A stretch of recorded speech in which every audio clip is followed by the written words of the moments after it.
One, and you're live, Chairman. Thank you. Thank you. Good evening and welcome to this extraordinary council meeting on Tuesday, the 23rd of February 2021. My name is Councillor Mark Hurd and I'm Chairman of the Maldon District Council. This meeting is held under new regulations which come into effect on the 4th of April in response to the COVID-19 situation, and there are just a few housekeeping issues to run through. First of all, could I ask everyone present at this meeting to ensure that your microphone remains muted when not addressing the council, and this will reduce background noises and any unintentional disturbances. This meeting is being hosted remotely, streamed live and recorded, and by being present in the meeting, you are giving your consent to being recorded. Members and officers, during each item, please use the hands up function of the meeting to indicate if you wish to speak, and I will then invite you at the appropriate time. Members are reminded that apart from indicating points of order that you have to leave the meeting, the chat function should not be used for questions or any other purpose. When speaking and referring to the agenda papers, please ensure you reference a page or paragraph number and keep your contributions as clear and concise as possible. When invited to speak, please ensure that your microphone is on. Now may I ask officers taking part in the meeting to introduce themselves, starting with Mr. Dodson. Good evening, members. Paul Dodson, Director of Strategy, Performance and Governance. Thank you, Mr. Dodson. Mr. Leslie. Good evening, Chris Leslie, Director of Resources. Good evening, Mr. Holmes. Good evening, members. Richard Holmes, Director of Service Delivery. Thank you, Mr. Quelch. Simon Quelch, a legal advisor for the council. Thank you, Mrs. Longman.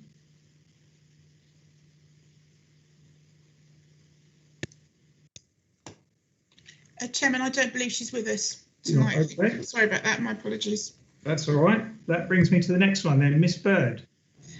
Good evening, members. Tara Bird, Committee Services Officer. Thank you very much. Sorry, Jackie Longman is here. I couldn't find my mute button. I do apologise. Welcome, Jackie. Nice to see you. Thank you. I think Berna is here as well.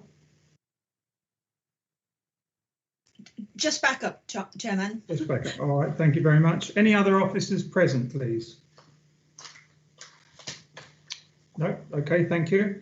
Tara, can I ask you to call out the roll call of members to confirm who is in attendance, please? Thank you. Yes, Chairman. Before I do that, just to advise we do have a few other additional officers. We've got Matthew Winslow, Lance Porteous, Stephen Butcher and Sue Green, I believe. Oh, Hannah Wheatley as well are also on the meeting with us. Thank you. And members, if you could just indicate if you're present when I call your name, please, starting with Councillor Bassinger, please. Good evening, everyone. I'm present. Thank you. Councillor Miss Beale. Good evening, present. Councillor Brian Beale. Councillor Bell. Good evening, everyone. I'm present. Councillor Boyce. Here. Thank you. Councillor Mrs. Channer. I'm here. Yeah, same problem as Jackie. Thank you very much. Councillor Durham. Present. Councillor Edwards. Evening, members. Present. Councillor Mrs. Fleming. Present. Thank you, Tara. Councillor Fluker. Present. Thank you. Councillor Hurd. Councillor Helm. Good evening, present. Councillor Hull. Good evening, everybody. Yes, I'm here. Thank you. Councillor Jarvis. Evening, Tara, Chairman, members. Thank you very much. Councillor Lagan. Seems to be going around all of us. Good evening, Tara. Good evening, members. Good evening, everybody. Good evening, thank you. Councillor Mays. Good evening. Councillor Morley. Good evening, Tara, present. Good evening, thank you. Councillor Morris. Good evening and welcome. Good evening, thank you. Councillor Nunn? Yes, good evening, Tara. Evening, members. Present. Thank you. Councillor Shaughnessy? Good evening, Tara. Present. Thank you. Councillor Siddle? Good evening, Tara. Good evening, Chairman. Present. Good evening, thank you. Councillor Skeens? Good evening, everybody. Good evening, thank you. Councillor Stamp? Yeah, good evening, Tara, Chairman and members, present and officers. Thank you. Thank you. Councillor Stilts? Good evening, everybody. Present. Thank you. Councillor Swain? Yes, Tara. Good evening. Good evening, thank you. Councillor Miss White? Thank you, Tara. I'm present. Good evening, everybody. Thank you, Chairman. That concludes the roll call. Thank you very much. Sorry, Could Chairman, we just confirm? Sorry, hello. Chairman. I was missed out, but I'm Thompson and I'm here. I do apologise, Councillor Mrs Thompson. Sorry, apologies. And Councillor Keys, he's present as well. He wasn't called out. Sorry, but hello. Present members, good evening, Tara. Good evening, members. Thank you, Tara. Could we just confirm Councillor Brian Beale is with us, please? He has just joined, Chairman, yes. Thank you. Chairman, Councillor Mays has got a hand up. Councillor Mays. Yeah, thank you, Mr. Chairman. I was just going to say Councillor Beale is trying to join us, but he's made it in. Thank you. Thank you very much. Agenda item number 2, apologies for absence. May I have any apologies for absence, please, Tara? Yes, Chairman, we just got one from Councillor Dewick. Thank you very much. Thank you very much. Agenda item number 3 is declaration of interest. This is to disclose the existence and nature of any disclosable pecuniary interests, other pecuniary interests or non-pecuniary interests relating to items of business on the agenda, having regard to paragraphs 6 to 8 inclusive of the Code of Conduct for members. Members are reminded that they're also required to disclose any such interest as soon as they become aware should the need arise throughout the meeting. The Local Government Finance Act 1992, Section 106, asks that any member affected by Section 106 please note that any declarations to that effect should be made on the commencement of the meeting or immediately on arrival if this is later. Under Section 106, a member who has not paid an amount due in respect of their council tax for at least 2 months after it became payable is precluded from voting on any matters affecting the level of council tax or the arrangements for administering the council tax. The member is, however, entitled to speak. So I'll now refer to the lead legal specialist and monitoring officer who will give a short update regarding a dispensation granted by the Joint Standards Committee at its meeting yesterday. Mr. Quelch.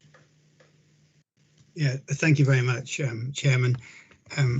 Yes, yesterday afternoon, the Joint Standards Committee gave a dispensation to Councillor Stephen Nunn.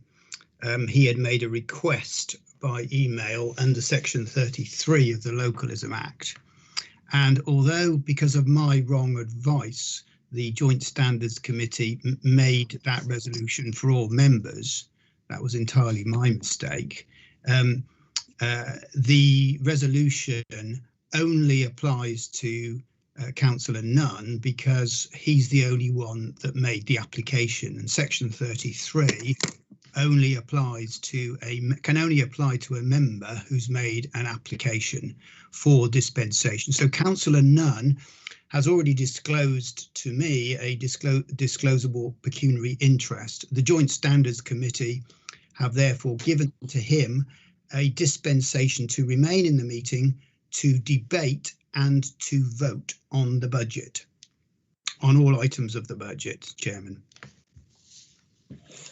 Thank you very much indeed. So if any member has an interest to declare, please use the hands up function and I will invite you to speak. Councillor Nunn. Yes, thank you, Chair. I'm grateful to Mr. Quelch for explaining the situation. I do believe, however, I should still declare, and I want to declare a pecuniary interest as I believe it, and I've declared this on previous occasions. as it relates to fees and charges, a small part of fees and charges, anything to do with wharfage or the like for barges, because my wife works as a caterer for one of the barge companies, Topsail Charters, and pre-COVID, in happier times, I used to give guided tours, history tours from the barges. So that's why I've asked for dispensation, because it's one part of 5. Thank you. Thank you, Councillor Nunn. That is noted. Councillor Mays. Thank you, Mr. Chairman. I'd like to declare a non-pecuniary interest in item 5C, fees and charges, as I am the secretary for the Maldon and Heybridge Heritage Harbour Association. Thank you. Thank you very much. I have had a point of order raised from Councillor Boyce. What is your point of order, please, Councillor Boyce? It relates to the Local Government Act 2011, Section 33. Chairman, yesterday I challenged Mr. Quelch's report to the Joint Standards and said that it was out of order. I also said that Councillor Nunn's interest was well known because it was made last year. He then went on, and I think he's just apologised, to wrongly inform the committee that every member would be able to benefit from this. After checking with Mr. Quelch to what the actual section was, I looked it up, and it can only apply to one member. So therefore, my point of order yesterday, I believe, was correct, and that this shouldn't have come forward. And Councillor Nunn, who has expressed his interest, is quite right to do so, and I respect that. But it was a decision that we knew about, and the officers tried to pull the wool over councillors' eyes. Thank you. Okay, well, I'm not sure there was any wool pulling, but I do remember that you challenged whether it related to all councillors, but that has now been corrected. It is Councillor Nunn only for this meeting, and that will be further discussed at the next standards meeting. So thank you for that point of order. I'll move on now. Further on that point of order, the point is that I made this point of order yesterday on this act, and the committee were advised wrongly. So therefore, the decision that they made is ultra vires. Yes, I understand that, but as I attended that meeting, it was in fact intended to be for Councillor Nunn only. It was then thrown open to include all councillors, which it was agreed. In my view, Councillor Nunn is one of the councillors, although he's specifically named, and I'm sure that you wouldn't want to frustrate democracy, Councillor Boyce. So I'm happy that the spirit of the decision has been met. So I'm going to move on now to Councillor Durham to make his interest known. Thank you, Chairman. Chairman, I have a non-pecuniary interest as a member of Essex County Council, and also a non-pecuniary interest as I am a governor of EPUT, that's Essex Partnership University NHS Trust, which is a voluntary position. Thank you. Thank you very much. Councillor Morris. I'd rather you let the ladies and everyone else go first, if you don't mind, please, Chair. Okay, thank you very much. Councillor Lagan. Yes, thank you, Chair. It's a non-pecuniary interest, Chair, in item number 5C, please. Discretionary fees and charges. I'm also a member of the Maldon and Heybridge Harbour Commissioners, and I've also had, as members know, conversations with barge owners and operators over the years. Thank you, Chair. Thank you very much. Councillor Councillor Skeens. Hi, yes, it's really a clarification. In budget meetings in general, I declare a pecuniary interest in connection with the West Quay Houseboat Association that holds a lease with Maldon District Council. It's not really connected to 5C and the barges on the waterfront, and I understand there was some confusion about this at some stage, so I'm just clarifying that should ever the West Quay Houseboat Association's lease come up, then I have a pecuniary interest in that particular item. Okay, thank you very much. Councillor Stilts. Thank you, Mr. Chairman. Non-pecuniary interest in item 5C, as I also sit on the Maldon Heritage Harbour committee, and I also sit on the committee for the Little Ship Club. Thank you very much. Councillor Channer. Thank you, Chairman. I wish to declare a non-pecuniary interest that I'm also a member of Essex County Council, and it is named in various reports tonight under the budget papers, obviously because of the relationship the council has and also because of the precepts and council tax setting. I also wish to declare non-pecuniary, Chairman, regarding agenda item number 5, and I think it's 5A, the capital paper, the capital programme paper. And Chairman, I wish to declare non-pecuniary in that there's reference there regarding the houseboats. There's mention made of a vessel, the Lease Helig. In the past, I've always, because I sit on the Crouch Harbour Authority Committee, I always removed myself from the chamber when the Lease Helig was discussed. However, Chairman, I do believe I can remain because regarding that vessel, things have moved on.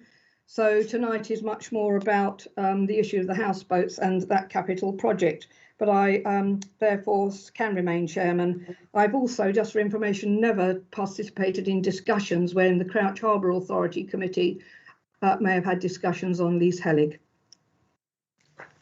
Thank you very much. Councillors Boyce and Durham, you still have your hand up.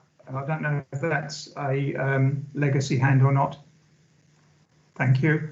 I'll also declare a non-pecuniary interest in agenda item 5C in that I am a trustee of the steam tug Brent, which is moored at Maldon, although I don't have any involvement with any finances on that, so it's non-pecuniary. I think I have one more, I think, or two more. Councillor Edwards. Thank you, Chairman. Non-pecuniary interest, item 5C, wharf charges. I'm a member of the Thames Barge Sailing Trust. Thank you. Thank you very much. Other than Councillor Morris, are there any other hands at all, Tara? No, Chairman, I believe that's the only one that's left. Thank you. Okay, Councillor Morris. Thank you, Chairman. I'd just like to point out that our monitoring officer has made yet another mistake. Due to the monitoring officer's mistake, I'm a little bit at odds at exactly what I should be doing right now. But I'd just like to point out to the rest of the chamber and the public that over the last few months, I've been put under some quite strange bumfluffery with various attempts to try and get me away from anything to do with finance on Maldon District Council. I'm quite saddened that some of my fellow independent councillors have been about as slippery as a snake wearing a top hat. And I'm going to step out of this one because this isn't going to be good for the reputation of the council. So I'm going to be leaving this one and I'll be putting out what I actually think through a different means. Thank you. Okay, thank you, Councillor Morris. Are you declaring an interest? Cool.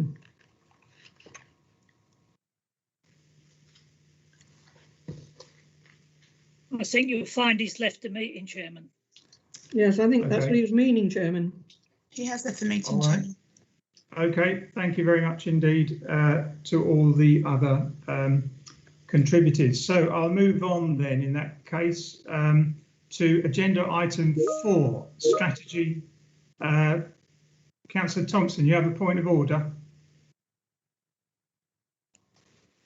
thank you, Chairman. Well, I did, but it's been rather overtaken by events in that I really didn't think Councillor Morris was making a declaration of an interest. It was more of a statement.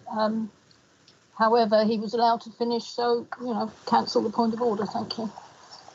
Thank you very much. Agenda item 4, Strategy and Resources Committee, 28th of January 2021.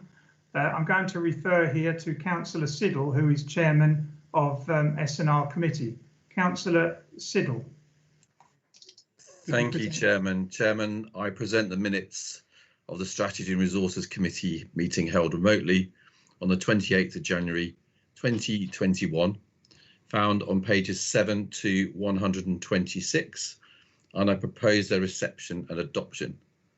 I'm presenting the minutes and the recommendations contained in the following minute numbers. I am not going to go through every single page in turn because there are too many.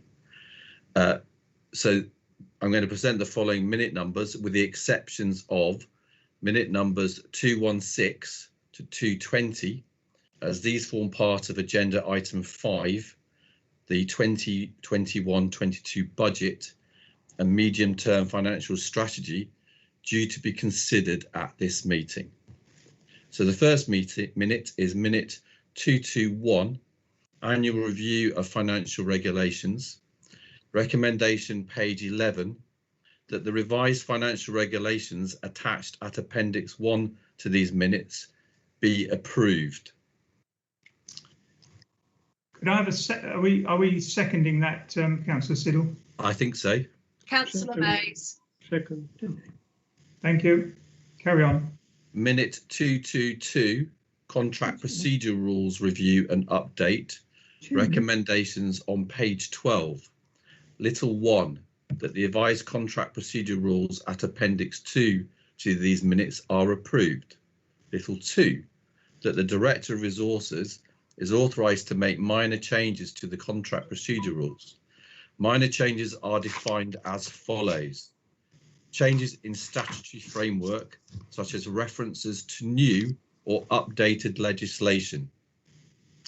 Changes in titles, names or terminology. Changes consequential to other constitutional changes already made. I so move. Could I have a seconder, please? Councillor Mays. Thank you, Councillor Mays. Minute 223, Council Tax Support Scheme 2021 to 22.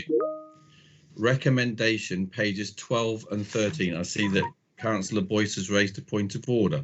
Councillor Boyce. So do I.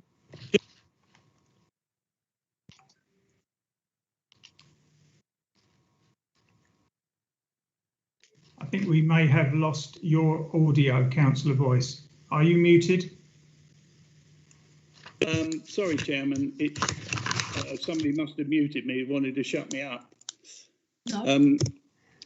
I almost feel I know what Councillor Morris feels like sometimes. You have a point of order, I understand. Yes, a point of order. This is an extraordinary meeting of the council to discuss the budget. And if my understanding of the Constitution is correct, that should be the only item of business that the council is looking at. The chairman of Strategy and Resources is bringing out is normal council business and should have gone to the this business should have gone to the next council meeting. I also would raise the point of the last two items on an extraordinary budget meeting. Thank you, Chairman. Can I have a ruling? I'm grateful for that, and my ruling is that at my discretion, I'm happy to allow these to be brought forward. I think in the interests of efficiency for this council. Councillor Channer, you have an amendment to make regarding the minutes.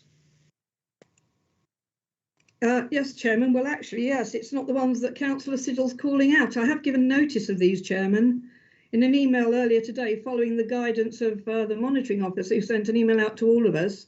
And I have supplied committee services and your good self. But the minutes that Councillor Siddle is referring to leaves out totally the ones I wanted to make amendments to. And I find that's therefore confused me, Chairman. So at the moment I'm going through the recommendations from those minutes. Once I've gone through the recommendations, if any member wishes to make changes to those minutes, then they can do so. Councillor Channer. I'll leave my hand up then, Chairman, so I'm not forgotten. Okay. Thank you. Thank you very Right. much. Carry on, Councillor Siddle. Thank you so much, Chairman. So minute 223, Council Tax Support Scheme 2021-22. Recommendations page 12 and 13, that the following changes to the existing local council tax support scheme be approved. A cost of living increase in line with the Department for Work and Pension Schemes be included in the local council tax support scheme, if I can say it, for 2021-22 for pensioners only. B, that any legislative changes being introduced to the housing benefit scheme for 21-22 are mirrored in the council scheme, council LTS scheme, to ensure consistency. C, that amendments to the discretionary provisions of the LCTS to ensure that the council is able to administer the various schemes to reflect local and national guidance. D, that the LCTS may reflect any additional changes to government welfare benefits regulations during the year which are intended to, firstly, increase the income of benefit recipients, and B, to introduce during a financial year to avoid any unintended consequences to customers. E, that this decision has been made following members' careful reading of and regard to the equality impact assessment attached at Appendix 3 to the minutes. Could I have a seconder, please? Councillor Mays. Councillor Mays, thank you very much. Minute 224, pay policy statement. Recommendation on page 13, that the pay policy statement attached to Appendix 4 to the minutes be adopted for 2021. Can I have a seconder, please? Councillor Mays. Thank you, Councillor Mays. Minute 225, insurance tender. Recommendation on page 14, that the tender process to ensure the council has compliant insurance contracts in place by October 2021 on the 1st be commenced. Little 2, that the insurance contract tender process be put in place for 5 years with an exception to extend the process for the 2 years long-term agreement. Can I have a seconder, please? Councillor Mays. Councillor Channer, I believe, Chairman, has amendments to make to the minutes. Thank you, Councillor Siddle. Councillor Channer. Yes, Chairman. Right, if I could come in now then, if we're not going through systematically, which as I understand the point Councillor Siddle's making, he didn't wish to go through all the pages. In that case, Chairman, can I then go to page 6, if I may, Chairman, and it's disclosure of interests. And it is regarding the first paragraph there, Chairman. After the word, it says, Chairman, in the first sentence, papers relating to houseboats. Actually, Chairman, I think it's more proper to say papers relating to the vessel lease Helig and houseboats. And then it says, Councillor Mrs. Channer advised that although in the past she had removed herself from the meeting for such items, she felt she was able to remain. And that should continue saying, as things had moved on regarding the vessel, but would not comment should the vessel's lease Helig itself be discussed. I did actually give a reason for why I felt I could remain, Chairman. That's that one. There is another. I'll just hold you there. Are you happy with that amendment, Councillor Siddle? I am happy with that amendment, Chairman. Thank you. Thank you. Carry on, Councillor Channer. We then can, if I may, Chairman, please, thank you, move on to minute 219. And if I could, Chairman, go down to page 10, a matter of accuracy first, regarding the resolve, it's got resolved. And then above that, Chairman, you can see 2 bullet points. In the second bullet point, the government had recently announced a further 1.5 to be allocated. Chairman, that should be 15 million, not 1.5, if I may. And also, Chairman, prior to beneath those bullet points, actually, and just before the last sentence, which says the chairman moved the recommendations as set out in the report, and these were duly agreed by Sent. Actually, ahead of that, Chairman, I think it ought to say, Councillor Mrs. Channer indicated that she reserved judgment until she had seen all the budget papers at the budget meeting. Prior to assent being agreed, Councillor Mrs. Channer placed a caveat regarding herself on the basis that further information may come forward. Thank you for that. Councillor Siddle, are you happy with those? I'm happy for those changes, Chairman. Okay. Are they able to be sent to the clerk, Councillor Channer, and then we can include those? I did give notice today, Chairman, to your good self and the clerk. Thank you. Chairman, I can confirm we have had those. Thank you very much. Thank you, Tara. Okay. Are there any other members who wish to speak? Councillor Thompson. Yes, sorry, Chairman. Thank you. I must apologise because I haven't notified the clerks. I did actually mention the same caveat as Councillor Channer with the strategy and resources minutes. So if my name could possibly be included with hers for the same reason, that would be excellent. Thank you. Thank you very much. For that to happen, Chairman. Thank you, Councillor Siddle. Tara, are there any other speakers?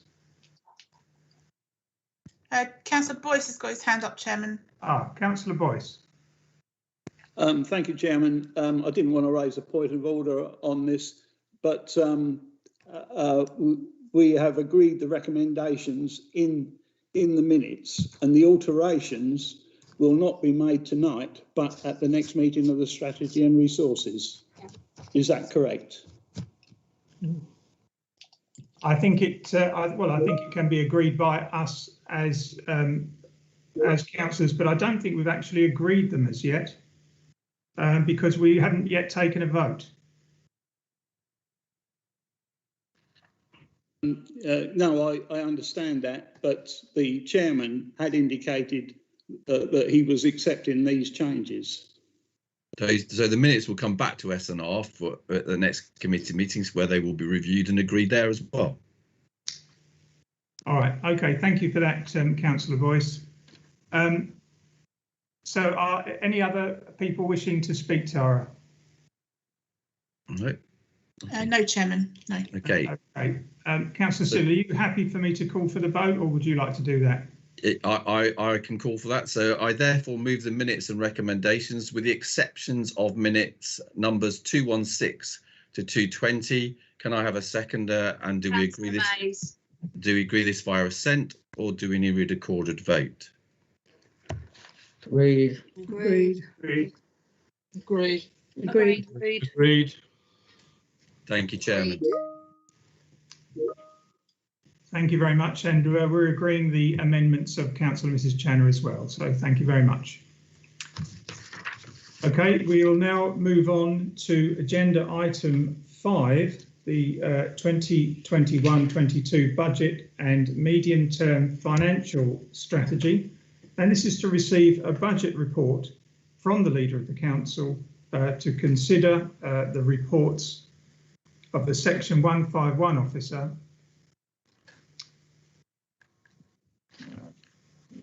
found on pages 127 to 326 and determine the level of council tax for 2021-22. Before I ask the Leader of the Council to make her budget statement, I want to draw members' attention to 2 procedure rules set out on the agenda relating to voting. And this is Procedure Rule 13.5 and Budget Speech Procedure Rule 113A. Leader, please make your budget statement. Thank you. Thank you, Chairman. Just before I go on to the actual speech that I'm going to make, I thought I would pay credence to last year's budget speech that was delivered by the previous leader. With only a couple of things, I won't go repeating it again, but yeah, it was a very good budget. And one of the things I do wish to refer to when Councillor Fluker stood up was the recommendation or how they were looking to meeting with the Thames sailing barge operators on a regular basis to ensure that their needs of the council are properly understood. So I think that was an excellent part. I think the whole budget was very good, Councillor Fluker, but I thought I would give that a mention if you take in consideration part of the wharfage fees that we're actually looking at tonight. So rather than steal Councillor Fluker's thunder, I will deliver my speech. I present the 21-22 budget to you. It's difficult to imagine a more challenging time in which to prepare a budget. However, what we have achieved as a district over the past year has been incredible. We have come to the aid of those most vulnerable, assisting those without a home, supporting the delivery of food parcels to those shielding, and made payments to individuals and businesses hardest hit by the pandemic, to name but a few. Over £20 million of support grants were paid out to local businesses over the year.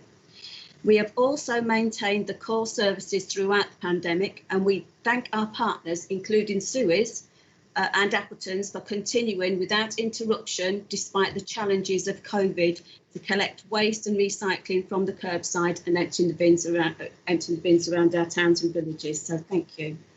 In addition to the grants provided, we have worked to support businesses in other ways. We have made changes in areas such as the High Street in Maldon to create a safer shopping environment by slowing traffic and helping people social distance.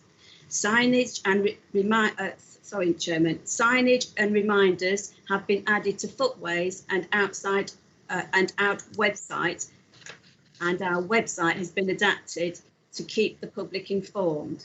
Our parks and open spaces have remained open with only minor adaptations throughout 2020, allowing people to exercise safely with their families. It hasn't only happened in Maldon High Street, it's also happened in Burnham and our other villages as well, so thank you for that. The community has come together to unite in its response. The council is leading the way in the recovery efforts, recording, testing and vaccination centres. The council offices have been provided to enable the NHS to start vaccinating people since December, and has been a model centre, demonstrating the excellent cooperation between the council and the NHS. The response, of course, has not been without its financial costs, and although it is absolutely right that we continue to put people before pounds, we are forecasting a £700,000 overspend as a result of the pandemic, despite government support. As we enter 21-22, it is clear that uncertainty will remain, and we must recognise that the inevitable increased demand on our services. There is sufficient financial risk, in particular around our leisure centres, car parking and events. The pressures are outlined in more detail in sections 5 and 7 of the budget setting report. A COVID contingency fund of £371,000 has been created for next year from the government COVID support grant to allow a cushion for the budget pressures that will be faced, albeit unknown, Chairman. 2021-22 has seen another one-year settlement from central government, and as we look beyond next year, the future of the new homes bonus grant is worth £930,000 to the council. Will have significant implications. So the medium-term financial strategy assumes the grant will go completely by the 2023 to 2024. It is expected that funding will remain in some form, which will improve the financial outlook, and I look forward to the outcome of the government's consultation on the future of the new homes bonus. During the budget setting process, the cross-party financial member working group has met on several occasions to provide input into the budget. I'm pleased that members have had the opportunity to work together and collaboratively and share their views at these and other meetings. Part of the process has been ensuring that any growth is kept to a minimum, recognising significant financial challenges and unknowns ahead of us. However, where it is right to invest, we have done so. This includes additional staffing to ensure our services have the capacity to operate, continuing with process improvement, which will be so vital in meeting future challenges and driving efficiencies. investing in our commercial activity to bring forward income generation and wider benefits for the district. Our local development plan is due for review, and the news that our housing land supply has fallen below 5 years highlights the importance of doing this. With this in mind, we have allocated £1 million from reserves over the next 3 years to complete the vital work. It is essential that we have an up-to-date local development plan to ensure that development is appropriate, housing needs are met, and that we maximise the benefits of our community. The new plan will also reflect the climate and environmental challenges we face and seek to bring forward development that supports the aspirations of the district to move forward to a zero carbon future as set out in the climate energy statement declared by this council in February this year. Given the significant financial pressures and need for sustainability, we are therefore proposing that Maldon District Council's Band D council tax is increased by £5 per annum. This equates to 42 pence per month for a Band D property. This budget provides increased resources for our services so they can deliver for our community. Investment to bring forward commercial aspirations and make efficiencies. A break-even budget with robust reserves for next year, and although we cannot predict what will happen in the future, we have given ourselves a strong foundation to respond to all these challenges and capacity to work to support our community. This budget meets our fiscal responsibility and follows the advice and guidance of the Section 151 officer as it has in previous years, Mr. Chairman. And Chairman, I commend this budget to the Council. Thank you. Thank you, Leader. 6 minutes and 15 seconds of your 15 minutes allocated time. Thank you. The Leader of the Opposition now has the right to reply. Councillor Channer. Thank you, Chairman. I am sorry I don't appear to have had a copy of the budget speech of the Leader ahead of the meeting. So can I start my time now? Because obviously it would have been helpful. I've made a note of some points, but I will give an alternative. And I noticed the commended, but obviously I haven't given my response yet, Chairman. So I do hope you bear that in mind. So therefore, Chairman, firstly, may I thank the Leader. I will start off by saying, firstly, may I thank the Leader for giving me sight of the Leader's speech on the budget, but as I've explained, that I haven't got that, Chairman. And I don't intend to actually refer or duplicate matters that the Leader has. Can I just say the budget is intended to reflect the financial requirement of the Council and the overarching principle of delivering first-class services to residents and our customers. The Council started this financial year in a good financial position, as finances has always been on a prudent financial footing with this Council, no profligate spending, and has remained debt-free. Due to that, at the start of 2021-22, we moved with good reserves in place as well, Chairman. Likewise, last year, we started off extremely healthy finances, general fund balance of over 5 million and earmark reserves over 4. However, this financial year, we have, like many authorities and our residents and businesses, experienced the unprecedented challenging time of COVID-19. Consequently, the financial year has seen higher expenditure than normal due to it, essentially unprecedented emergency response from the Council. However, the government has given support and relief throughout the year in funding terms. At this juncture, I have to mention the COVID-19 unprecedented times, and I want to thank all the Council officers for their unstinting commitment, dedication and professional application while working in difficult circumstances. They have worked round the clock to ensure that services and support to our residents has been largely maintained and the same quality level applied. Innovation has been forthcoming and in partnership with others has assisted a holistic response to the pandemic. With returning to the expenditure, the pandemic, the Council has lost income, for instance, from car parks, events, splash park, beach huts, etc. in the past financial year. And going into 2021, like the Leader said, the impact of coronavirus is difficult to predict as there is still uncertainty. However, the roadmap released by the government does, albeit with quite rightly caution, give hope on the horizon.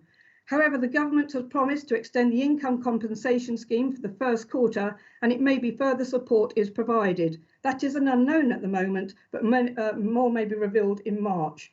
For 2021-22, The local government finance settlement for Maldon, which is a favourable settlement, closes actually, Chairman, the budget gap. And we have a number of grants which the leader referred to: New Homes Bonus, Rural Services Grant, Local Council Support Grant, and the Lower Tier Services Grant, together with COVID-19 funding of 319,000 from the government, forms our COVID contingency budget. Grant income, along with fees and charges and business rates collection, is the three main sources of income for us. There are budget pressures, as the leader referred to, and this includes assumed decrease in collection of both council tax and business rates, and repairs and renewals, capital expenditure, local development plan, external audit, planning enforcement, and election costs.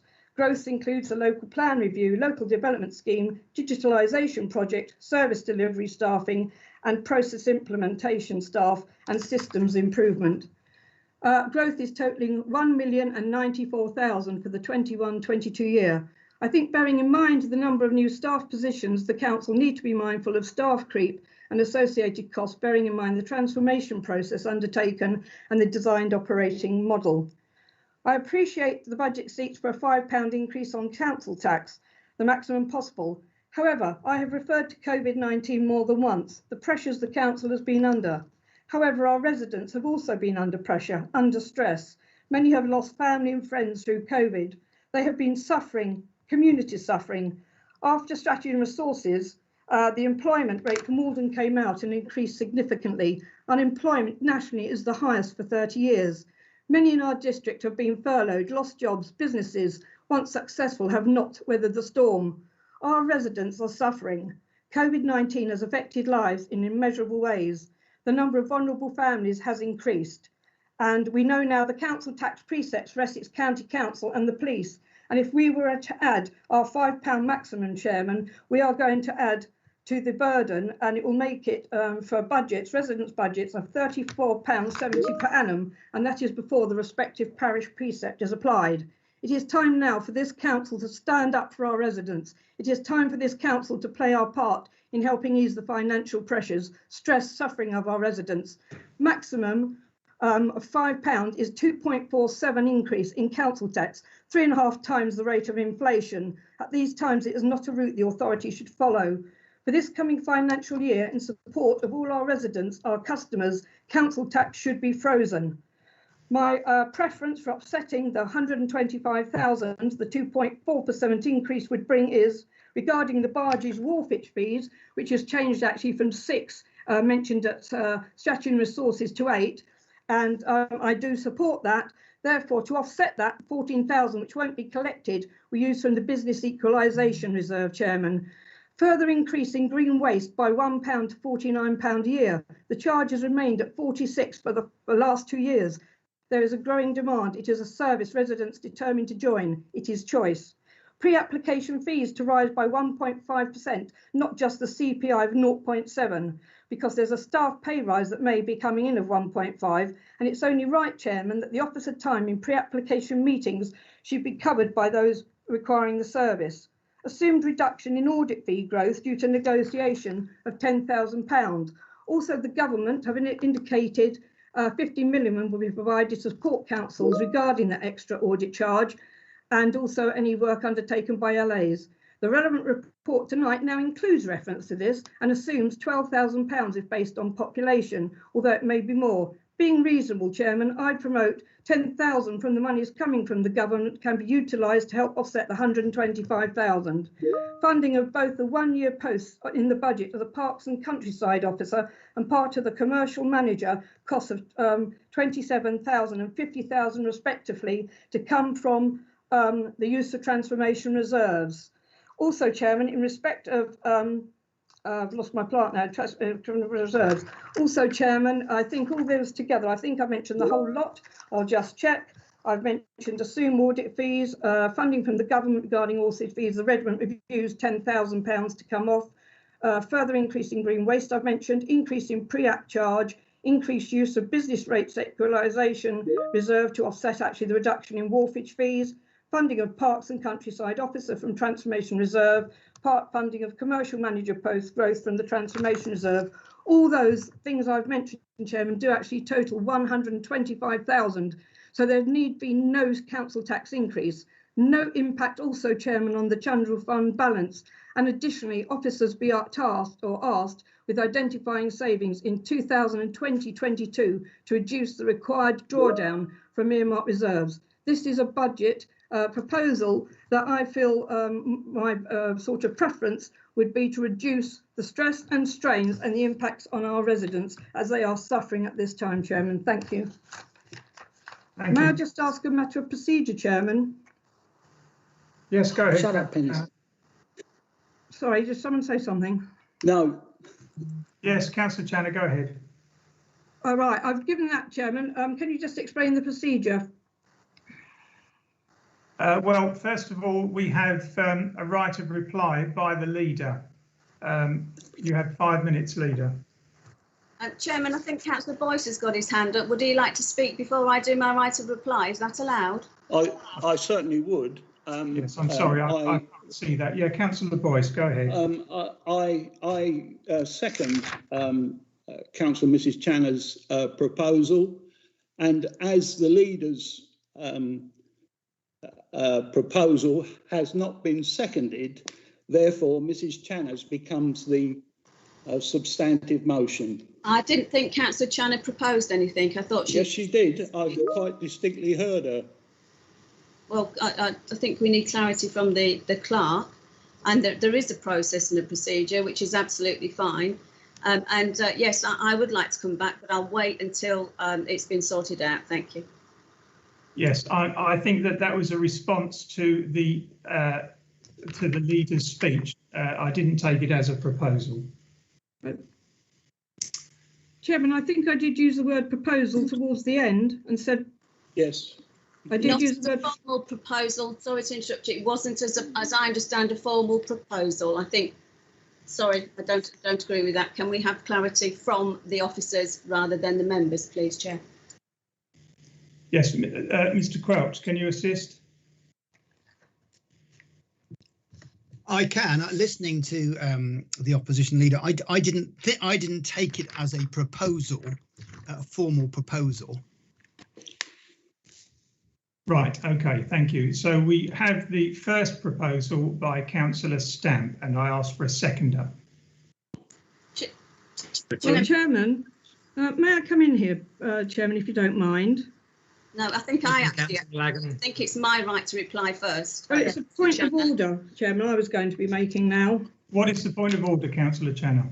Well, I thought, Chairman, what was happening was we would go through this process, and then my understanding was the budget papers, because I have asked officers about this, the budget papers would be moved en masse, and my amendment could be applied. Yeah, Chairman, Councillor Channer's quite right, but I haven't got to that stage yet. The process is I make my speech, the leader of the opposition makes their speech, I have a right to reply, and then I do that, and then the amendments can be made. That is my understanding. And if yes, I'm incorrect, I think Mr. Quelch needs to come in and actually tell me I'm incorrect. Thank you, Chairman. Mr. Quelch. Chairman, that's my understanding. Looking at the Rule 1, it says there's a leader's speech on the budget, then there's a response. Now, that response, as I understand it, is purely to the leader's speech. It's not at that particular point there is any debate. And then there is, before it goes into debate, which is where a proposal will be put forward, the leader has a reply. That's my understanding of it. Immediately the leader has given her reply, then it becomes debate, and plainly, Chairman, you can take proposals from anybody on any matter in relation to the budget. Yes, thank you very much. And I think I can see in my notes that there will be a proposal. So in order to do this procedurally correctly, Councillor Channer, you've had the right of reply, and I'm now going back to the leader for their response. Thank you, Chairman. I'm not going to go into a great deal of response. Councillor Channer stated her response to mine very eloquently. It's all in the pack. What Councillor Channer actually said was factually correct. And if members have, which I'm sure they've all read the 252 pages or whatever it is of this budget meeting, it all states quite clearly in there. I was really focusing on that we had tried to work together on this, which is absolutely fine, but I don't mind. But I would like members to be aware, and I'm going to say this, Chairman, I hope I'm going to be okay. Mr. Quelch, please stand in if you think I'm going too far. 2015-2016, which was an election year, the percent, and don't forget the way that this council has been governed by the political leadership. It went down to 1.5% and it was 2.64. In 2016-17, it gradually started going up 1 point. Oh, here's my point of order. I'll stop now. Point of order, Councillor Boyce. Chairman, I don't wish to dispute with you or the leader the process, but the leader's speech, when she says, I commend this budget to the council, which she said, is actually the budget proposal, which is normally seconded. That has always been how this matter has been conducted. Now, the other issue is the leader's response should come at the completion of the debate, and so to allow members to raise issues or questions about the budget. Right, well, I'm grateful for that, but what we have is the leader's speech, the leader of the opposition's response, and now we're returning back to the leader for their response. That's how I'd like to run it. Thank you. Leader. Okay, so thank you for that, Mr. Chair.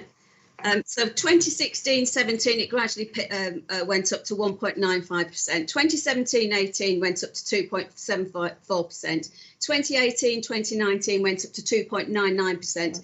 And then the election year again, in 2019-20, it went down. And then it went up again to 2.53% in 2021.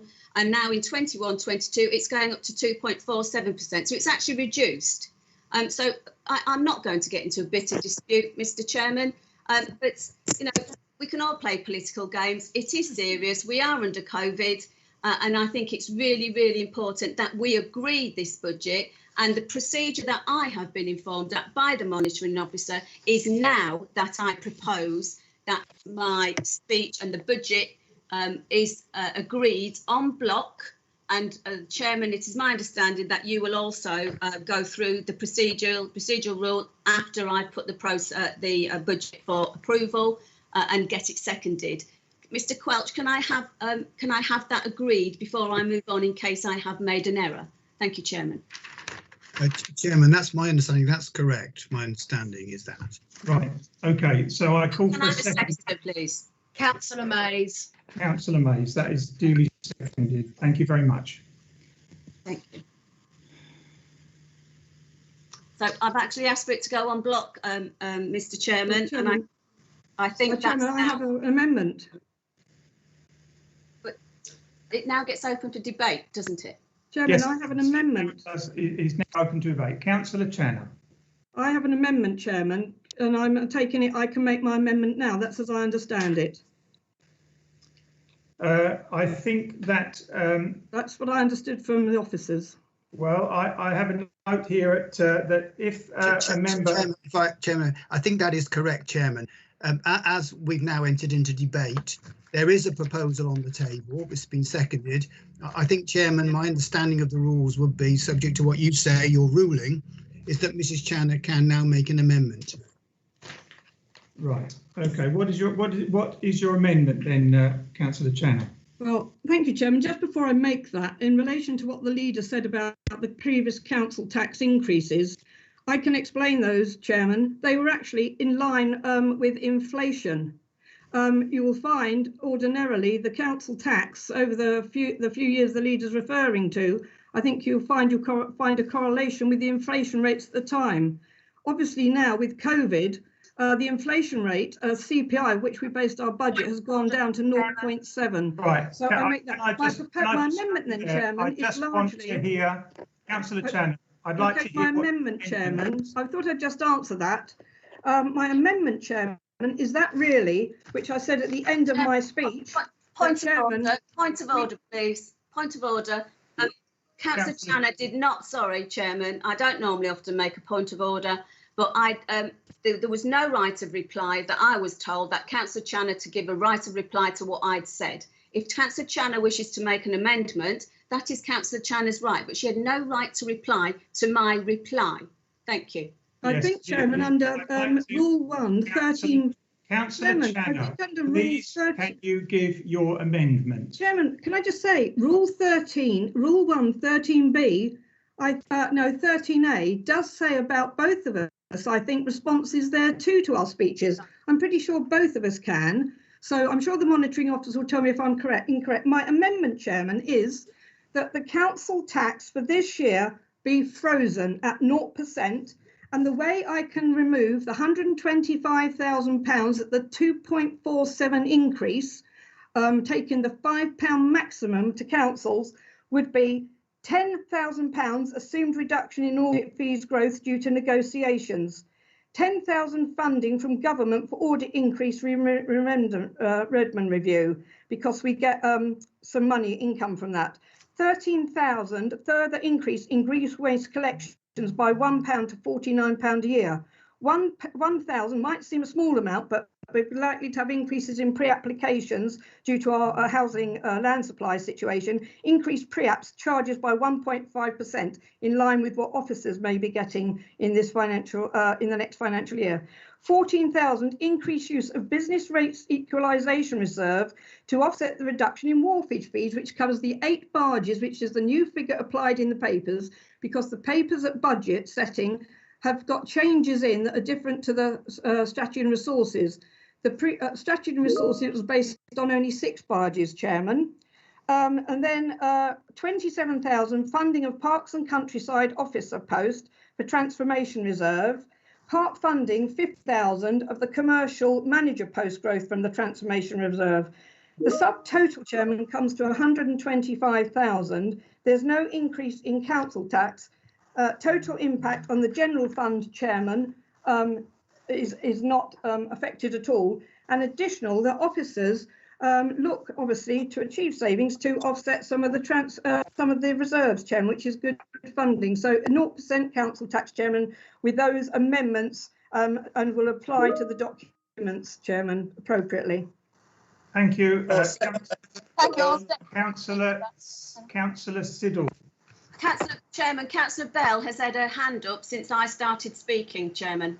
I'm sorry, I can't see that on my screen. Councillor. Second. Thank you. Councillor Bell. Thank you. Members, can we just get some perspective, please? £5 a month. That's 2 Happy Meals, 2 McDonald's Happy Meals. £5 a month, £60 a year. Really, do you really think that residents would object to paying that much, that little, for having services, for all the support that we intend to give them, instead of having things cut to the bone again? £5 a month. It's not even, it's not a cinema trip once a month. It's just, sorry, it's nothing. I can't believe that we're actually quibbling over £5 a month, members. I really can't. Thank you. Thank you, Councillor Bell. Councillor Durham, you're next. Yeah, thank you, Chairman. I'm going to try and be helpful. I think in terms of procedure, I think you'll find that now that there's been an amendment to the leader's motion, that will be voted on first. If that falls, it will then go back to the substantive motion, that is the leaders. However, if the amendment is passed, that then becomes the substantive motion, and we'll take a vote on it. But I actually have a question for the leader, please. Leader, you mentioned in your speech that you were going to be relying on funding from the new homes bonus. I'm just wondering whether you have worked in a contingency, bearing in mind that the new homes bonus is currently under consultation. This government consultation ends at the end of April. Legacy payments will be ceased, and there is obviously a chance that the new homes bonus payments may also significantly change. So I'm just slightly concerned that we're putting all our eggs in the new homes bonus basket when the goalposts may well get moved after the consultation is considered and the government white paper is produced. Thank you. Thank you, Councillor Durham. It's an excellent question. Christopher Leslie, Chris Leslie's also mentioned this, so I'm going to, we've had a conversation about this, so I'm going to go directly to him because it was discussed at great length, this, because I'm not sure what the update is, if there has been an update. Mr. Leslie, can you jump in here? Because I know we have talked about this. Yeah, absolutely.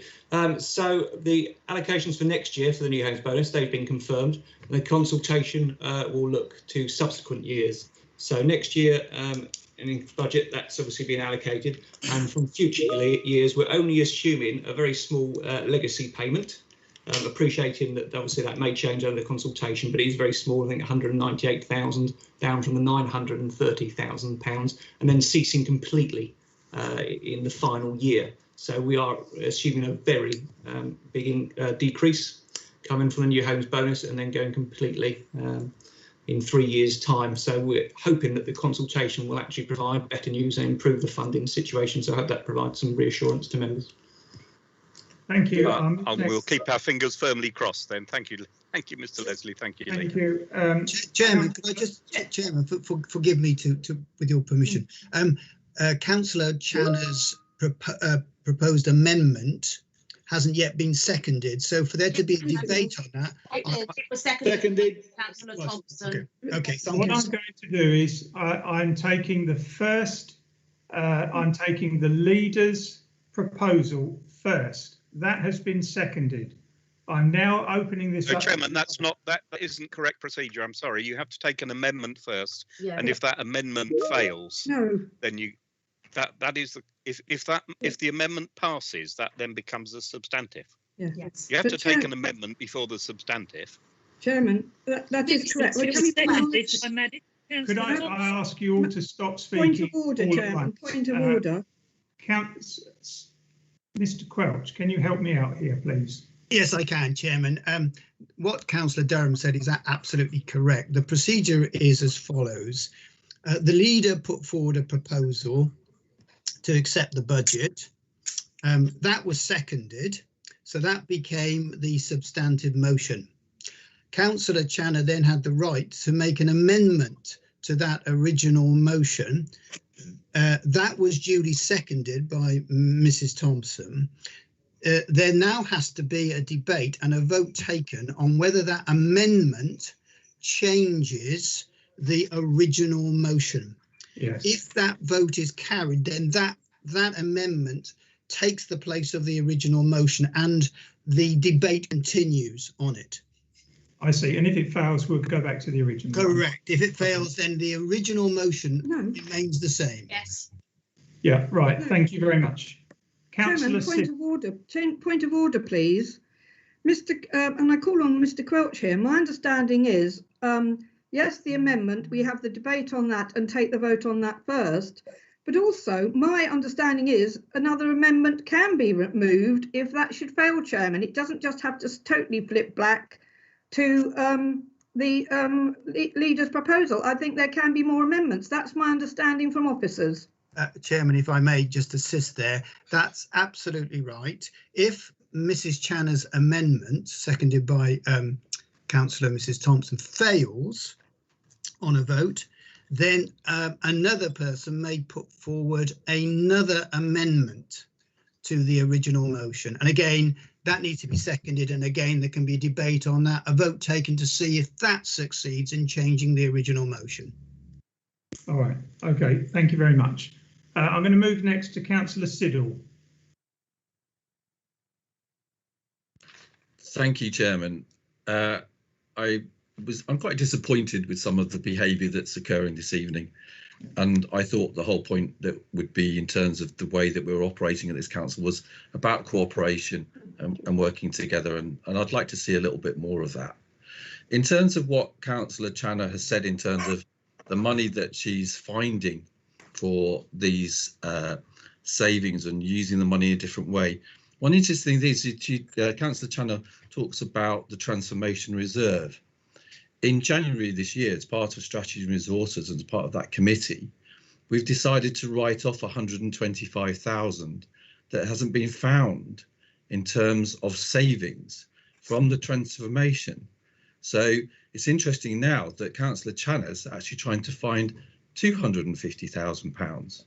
She also stated, thank you, Councillor Channer, let me finish, please.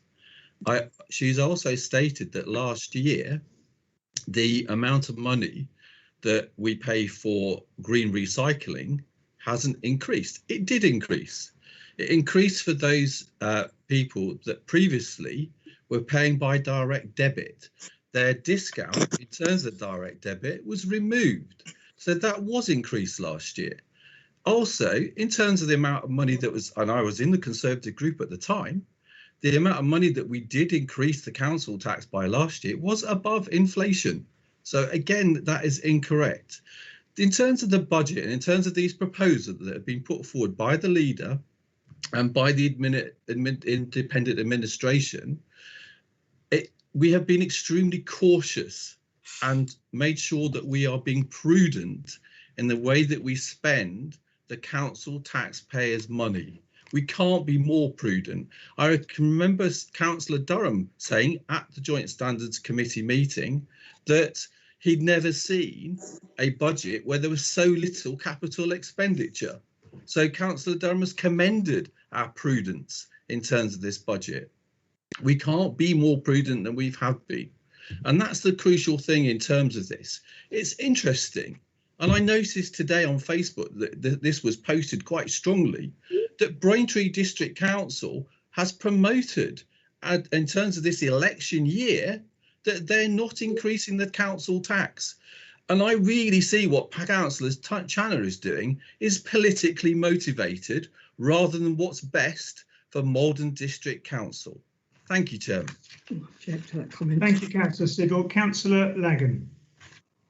Yes, thank you, Chair. It's just a very minor thing. As Councillor Channer said in the report about wharfage, it was about 8 barges. I have spoken to the officers, and the fact is that's an incorrect statement. It is actually 6, because they're talking about an aspiration to bring 2 who have not been on the quay back.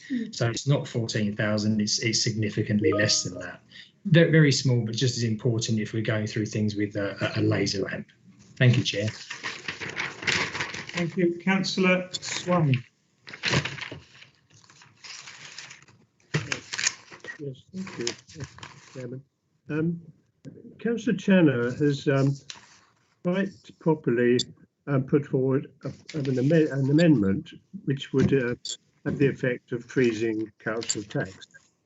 That's fair enough, but all that she's then gone on to try and find some way of looking at every item in the budget isn't justified. She can't present it as an alternative budget. She can simply put forward the proposal to freeze council tax. I don't think all the other things that she said, which is speculative and detail about how she would prepare an alternative budget, can't be part of the actual amendment. All right, thank you. Councillor Jarvis. Thank you, Chairman. I've listened with interest to what Councillor Channer has said with regards to the leader's budget proposal, but one of the points I know that she did mention was one of the savings will be some progress with regards to negotiation on audit fees. I'd really counter that. I mean, you should never build in an assumption that your negotiations are going to be successful. So I think it wouldn't be very prudent at all to build that into a budget. I mean, there are some negotiations on audit fees, and obviously those are taking place. But considering some advantage, taking into account now that some advantage will be gained would be most imprudent. I think the budget which has been tabled has been very carefully thought through. I think, in fact, it's quite clear if you look at a number of the tables in the budget that we're only over the next few years we are going to struggle as a council. Once the government grants ease off, there is some overspending is likely to occur, and the reserves are likely to be under threat. So we will have to make some changes. But all of those changes, I think, will be, you know, sort of looking at the expenses, seeing where we can trim, and seeing what additional income we can get. I mean, my point is really that, you know, to try and put forward, as Councillor Channer is proposing, a budget which doesn't have an increase on council tax is very naive, because I think we're going to need that at least. And I think the issues are really going to be in 3 years' time, what changes we can build in to the way the council, you know, is run to ensure that we've controlled expenses and reserves in a few years. So I question some of the items that Councillor Channer has raised. I think it would be imprudent to assume those savings. Thank you, Chairman. Thank you. Councillor Durham, I don't think, have you spoken on this yet? Yeah, I just wanted to come back very quickly on just a point, and Councillor Siddle was absolutely correct, and I did commend S&R for their very prudent capital reduction, but of course the majority of the budget, and which is quite true and necessarily so, but of course most of this budget refers to revenue spending, so it's not really the point, and indeed a Braintree District Council who have made quite a big deal, in fact, of freezing their council tax, as have Epping and a couple of others. They're not actually subject to elections, so that's just to clarify that point. Thank you. Councillor Channer, you've already spoken on this. Councillor Thompson. Oh, thank you, Chairman. I just wanted to say, when those of us in the Conservative group saw the budget presented at S&R, we did feel it was reasonable and prudent, but we did put in the caveat that we wanted to see, you know, what other news came forward in the meantime. And as Councillor Channer said, we have got the unemployment figures and there are other things. And, you know, times are hard. Things are very, very different from this time last year when we were setting the budget then. And I fully support her move to try and give the residents of the district a bit of a break on the council tax. I think that's very laudable. Thank you. Thank you. Councillor Boyce. Thank you, Chairman. I'm all at sea. I don't know whether we're debating the amendment or the leader's proposal, or whether we're taking the debate, the whole debate together. But I have a question for the leader. But I just wish to commend Mrs. Channer for thinking of the residents of this district and not the socialist wish to push up council tax as much as possible. Well, I think the question I have for the leader relates to the question I asked her at the last council meeting on car parks. Now, car parking, it comes under, I think, of Mr. Siddle's, Councillor Siddle's committee of minute 216 of fees and charges. And this council resolved many years ago to allow electric vehicles to have free car parking, which was the question I asked to be researched. Nobody has come back to me.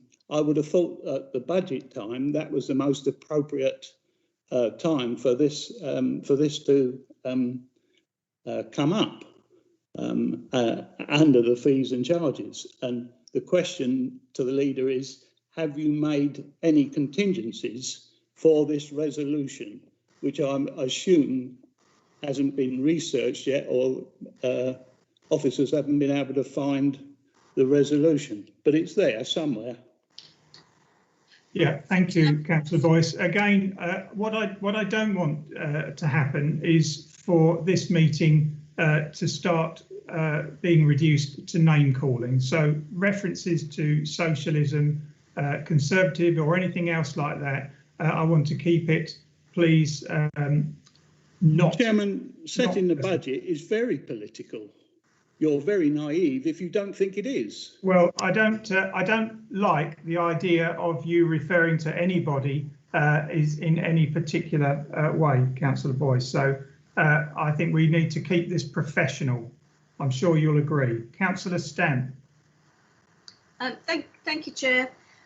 Councillor Boyce did raise it. It was a very good point last time, and he'll be assured to know that we are going to look at it as part of the climate strategy regarding the car parking. It's in the bigger picture.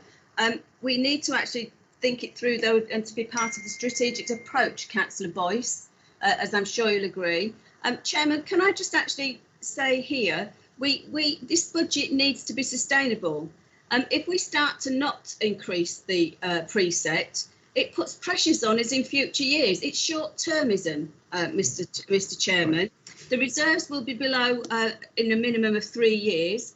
It's not building in any capacity for COVID. The leisure contract could be worse, and it's going to give it could give us a financial impact. I thought the budget was good, and I thought it was prudent, and I think the Section 151 officer has actually done an astounding job to keep his fingers on the purse strings. Councillor Siddle did actually make some excellent points, because we all know at these meetings, Mr. Chairman, and this is why I'm a little bit surprised that we're going into so much detail, which is absolutely fine because it's an excellent debate. These have been discussed before, and some of these agreements and amendments have already been, policies have been agreed, previously. So, thank you for allowing me to speak again, Chairman, but we do need to look at the bigger picture. It can't be such short-termism, and it is an election year. Let's not be naive using the word that seems to be bandied about at the moment. Thank you, Mr. Chair. Thank you very much. What I'm going to do now is I think this has been well debated, and I'm going to move to the vote, and the vote is for... I've had that for some time and I haven't been allowed to speak yet.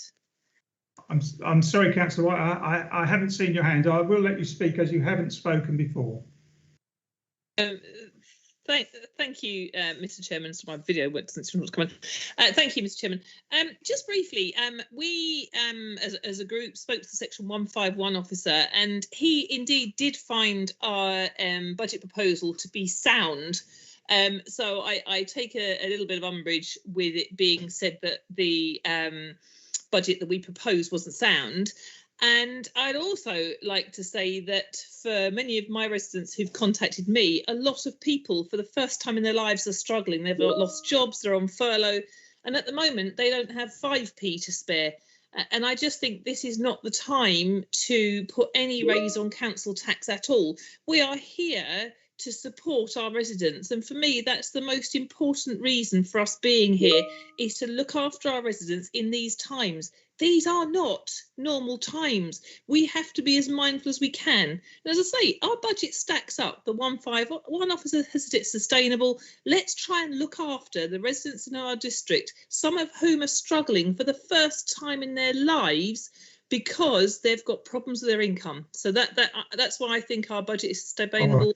Look after our residents. Okay, thank you, Councillor White. Councillor Fluker, you haven't spoken yet.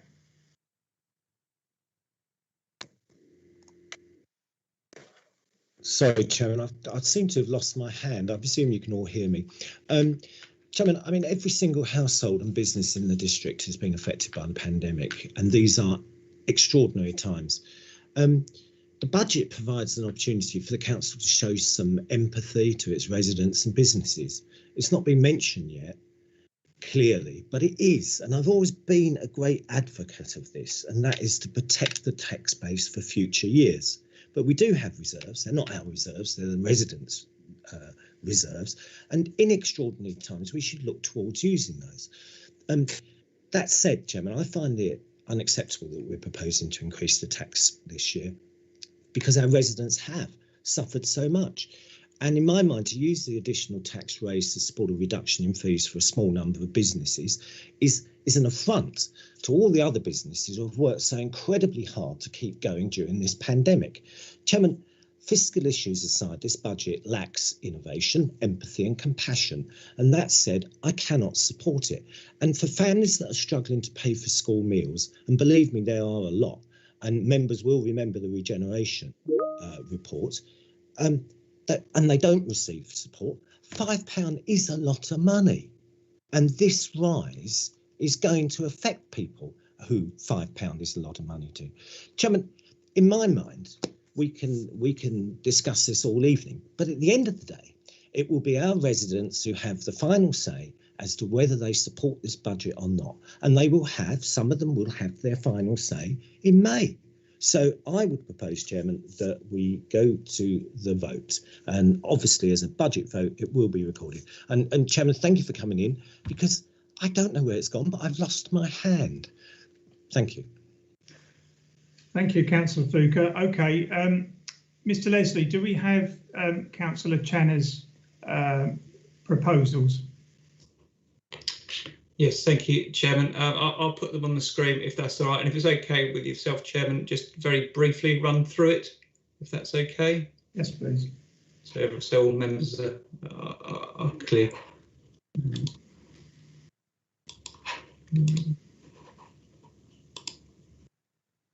You let the leader come back in. Yes, I'll come to you, Councillor Channer. Thank you. Chairman, just can I qualify something? Councillor Lagan more or less said he'd spoken about officers and about the 8 barges, and that wasn't the case, or more or less words to that effect. I can tell you on the budget report tonight, fees and charges, and I think that might be C, I can tell you that's exactly where I got the 8 barges from, and it says under a certain paragraph in the report 3.7, of particular note are the wharfage fees which have been recommended to be reduced by 50%, and it gives the figures from the annual wharfage fees, and it gives the figure of 14,300 based on 8 barges, Chairman. At Strategy and Resources, it was only 6, and I have checked this out with the 151 officer, and as you know, Chairman, I have to give details of the budget 3 days, clear days in advance of this budget meeting. And I was asked to give details of where I would get the funding from, or my thing. And I can tell you that if this has not been deemed reasonable, I would not be presenting it tonight, because obviously you go through to check it's legal and reasonable. And Councillor Jarvis referred to me being, again, I think, about income and the audit charges. Actually, a great deal of caution's been put on those figures, and let's say 50,000, the doubling of the audit fees, we've all expressed alarm at that, and therefore the 10,000 through negotiation has been deemed to be reasonable, not just something out my hat, but in a conversation. All right, and also regarding the income. Thank you. Can we just have Mr Leslie give this budget then, this alternative budget that we're going to vote on, this amendment? Mr Leslie. Thank you, Chairman. So we have £10,000 assumed reduction in audit fees due to negotiation. So that's a reduction in expenditure time.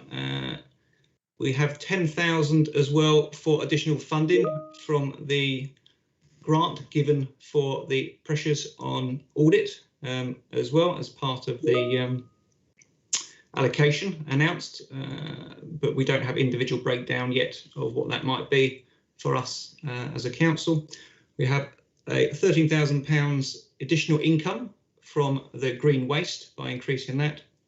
We have an increase of 1,000 in terms of the pre-apps by increasing that to 1.5%. We also have 14,000 coming out of the business rates equalisation reserve. We also have 27,000 coming from the transformation reserve to fund the countryside officer post, and also 50,000 coming from transformation reserve as well to fund the commercial manager post, providing the 125,000 amount there, and also that will offset the council tax increase there to provide a freeze. And if I may, Chairman, I'd just like to show as well the balances from that in terms of the, apologies for the remote screen sharing, but in terms of the, bring that up again, there we go, thank you, in terms of the general fund impact as well. So there's a table coming forward there. In terms of the amendments for next year, obviously no impact, and then obviously as we move to 22-23, there's assumption that obviously we wouldn't continue to use the earmarked reserves to fund that, so that would have to then add to the gap, which would then look to be addressed by other sources. Just for completeness as well, in terms of the earmarked reserves, sorry, a lot of figures here, but essentially the ones that I think are key here, I'm trying to highlight. They're the business rates equalisation reserve, so that's the 14,000 coming from that, providing a balance there under the alternative budget, and the same for the transformation. It's at 77,000 out there, obviously having an impact there, just so members can see the impact on the reserves and the general fund balance. Right, thank you very much. So we have this amendment, which has been duly seconded by by Councillor Thompson. I'm going to take that to the vote now. Tara, are you able to take the vote, please? Yes, Chairman, of course. So, members, this is a vote on the alternative proposal as made by Councillor Mrs. Channer. If you could indicate for, against or abstain, please, when I call your name. Starting with Councillor Bassinger, please. So, refuse. Again, thank you very much. Councillor Miss Beale. For. Thank you. Councillor Brian Beale. Against. Thank you. Councillor Bell. Against. Thank you. Councillor Boyce. For. Thank you. Councillor Mrs. Channer. For. Thank you. Councillor Durham. Thank you very much. That's for. Councillor Edwards. Against. Thank you. Councillor Mrs. Fleming. For. Thank you. Councillor Fluker. For. Thank you. Councillor Hurd. Abstain. Thank you. Councillor Helm. For. Thank you. Councillor Hull. For. Thank you. Councillor Jarvis. Against. Thank you. Councillor Keys. For. Thank you. Councillor Lagan. Against. Councillor Mays.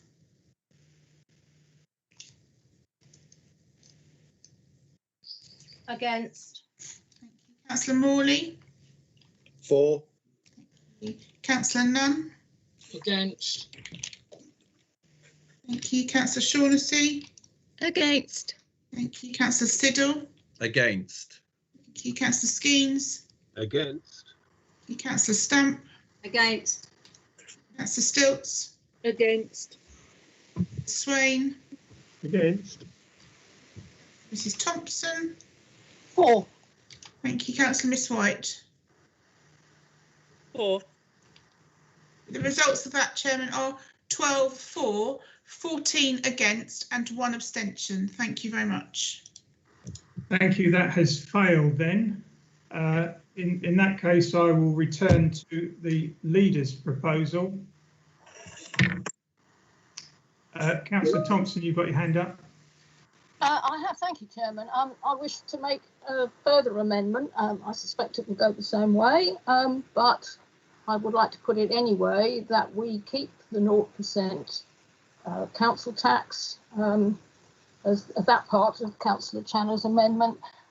However, we take it all from the Business Equalisation Fund, and this has actually been cleared as a sensible proposal with the 151 officer.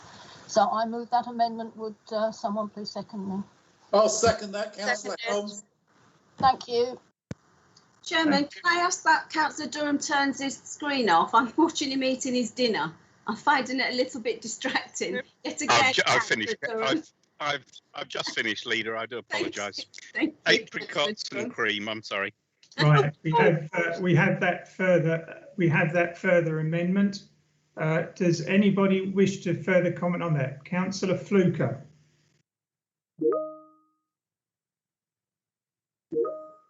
I see you have your hand up. It's gone down now. Hang on. Sorry. Right, okay. So, okay, that amendment by Councillor Thompson, I think is very, very interesting. And it seems to me as though we're moving to a status quo on this. But I think before we consider it, I would like to hear what the 151 has to say about the implications of voting in favour of what I consider is a very, very good amendment for the benefit of the residents of Maldon District. Thank you. Mr. Leslie. Thank you, Chair. So the amendment centres around the use of the Business Equalisation Reserve, an earmarked reserve for £125,000. There is money in that reserve for next year. Members would obviously want to consider the implications of future years as well. Earmarked reserves being only a one-off source of funding and not a recurring source. So in future years, you have to consider the implications of how that money is funded in future years. For next year, reserves remain above the minimum at 2.6 million in terms of the general fund for that side. So they would remain above that level for next year.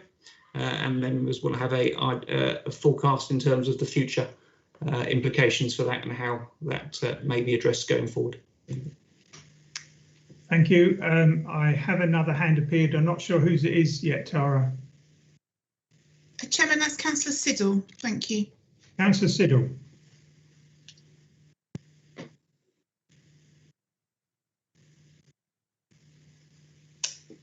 You're muted, Councillor Siddle. So in terms of these things, as the Section 151 officer has just said, all it's doing is kicking the can down the road.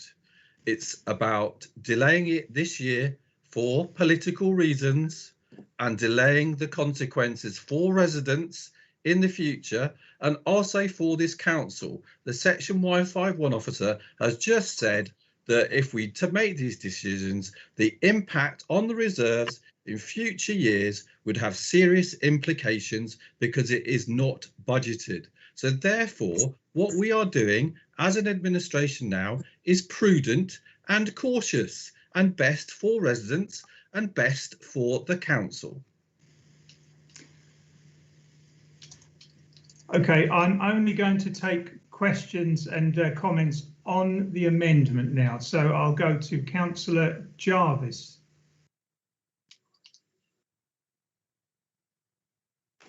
Thank you, Chairman. I mean, I think my point is really about the reserves. I know I've already made this earlier on, but the reserves basically run out more or less in 2 or 3 years' time.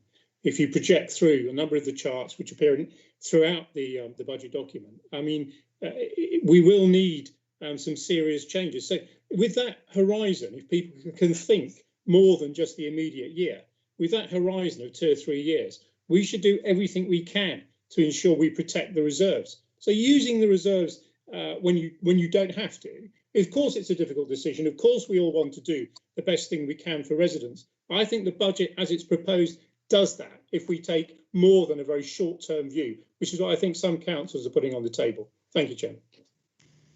Thank you, Councillor Jarvis. Councillor White, on this amendment only, please. Thank you, Mr. Chairman. So my video won't turn itself back on again. I'd just like to say that with this amendment, as I said before, this is not short-sighted. Nobody could have foreseen the coronavirus sort of taking effect in the countryside, or country, or the world. And people are really, really struggling. And I'm not involved in the elections this year. It makes no difference to me. All I'm bothered about are the residents in my ward and in this district. We have to look after the ones who are struggling, not just the ones who are OK at the moment. Thank you. Thank you, Councillor Channer. On the amendment, please. Thank you, Chairman. I'm trying to take my hand down, actually. Yes, well, I think, of course, I would say this. I know I'm going to save other people from having to say that, but I think it is a very sensible amendment.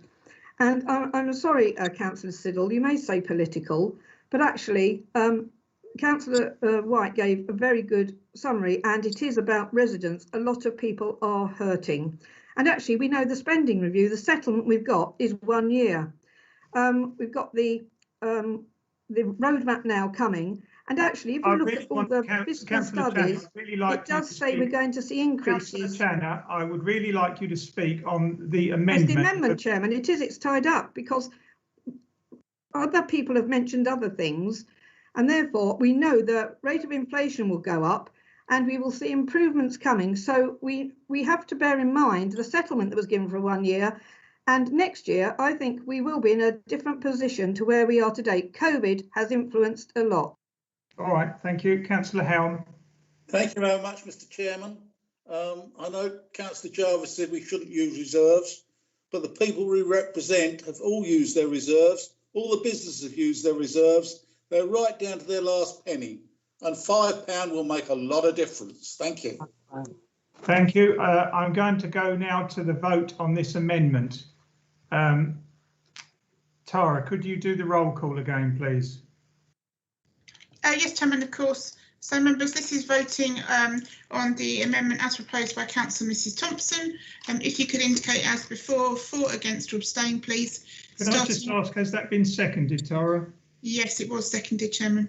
Thank you. I didn't know that. Thank you. So, starting with Councillor Bassinger, please. Against. Thank you. Councillor Miss Beale. For. Thank you. Councillor Brian Beale. Against. Thank you. Councillor Bell. Against. Thank you. Councillor Boyce. For. Thank you. Councillor Mrs Channer. For. For. Thank you, Councillor Durham. Councillor Edwards. Against. Thank you. Councillor Mrs Fleming. For. Thank you. Councillor Fluker. For. Thank you. Councillor Hurd. Abstain. Thank you. Councillor Helm. For. Thank you. Councillor Hull. For. Thank you. Councillor Jarvis. Against. Thank you. Councillor Keys. For. Thank you. Councillor Lagan. Against. Thank you. Councillor Mays. Against. Councillor Morley. For. Thank you. Councillor Nunn. Against. Thank you. Councillor Shaughnessy. Against. Councillor Siddle. Against. Thank you. Councillor Skeens. Against. Councillor Stamp. Against. Councillor Stilts. Against. Councillor Swain. Against. Councillor Mrs Thompson. For. And Councillor Miss White. For, Tara. Thank you. Thank you, members. Chairman, the results of that are 12 for, 14 against and 1 abstention. Thank you very much. Thank you. That has failed then. In that case, I will return to the leader's proposal and that